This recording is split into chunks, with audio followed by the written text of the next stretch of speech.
Ribuan warga bersama sejumlah lembaga swadaya masyarakat berunjuk rasa menuntut PJ Bupati Banyuasin diganti karena dianggap lalai dalam memimpin Bumi Sedulang Setudung Banyuasin.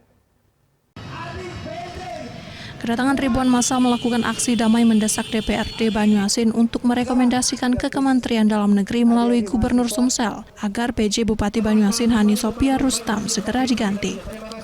Masyarakat beranggapan jika PJ Bupati Banyuasin telah membuat kegaduhan karena Hani Sophia Rustam itu sendiri telah terlalu jauh melibatkan adik kandungnya Alvin yang ikut serta dalam mengatur pemerintahan, ikut campur dalam memberikan pengarahan, menyimpulkan dalam setiap rapat-rapat OPD. Alvin sebagai adik PJ Bupati menyatakan bila dirinya adalah PJ Bupati swasta, sehingga dapat mengatur dan memutuskan segala persoalan di Kabupaten Banyuasin. Sedangkan kapasitas yang bersangkutan tidak ada sama sekali dalam struktur pemerintahan. Bahkan Alvin yang merupakan caleg DPR RI dari Partai Demokrat berani meminta kepada OPD untuk pembuatan banner untuk pencalonan dirinya.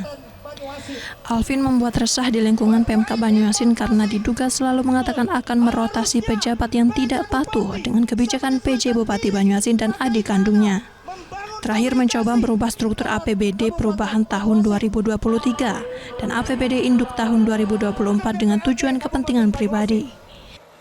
Banyuasin ini kan di 5 tahun kemarin itu luar biasa kondusif. Tapi ketika PJ masuk pada tanggal 18 September 2018, itulah awal bencana.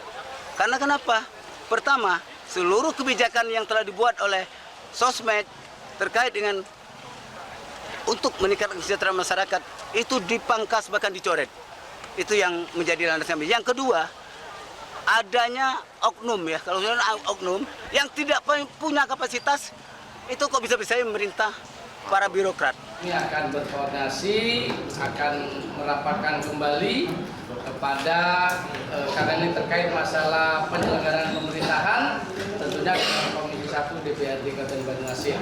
Nah, insya Allah dalam waktu yang secepatnya lah akan kita tindak lanjuti.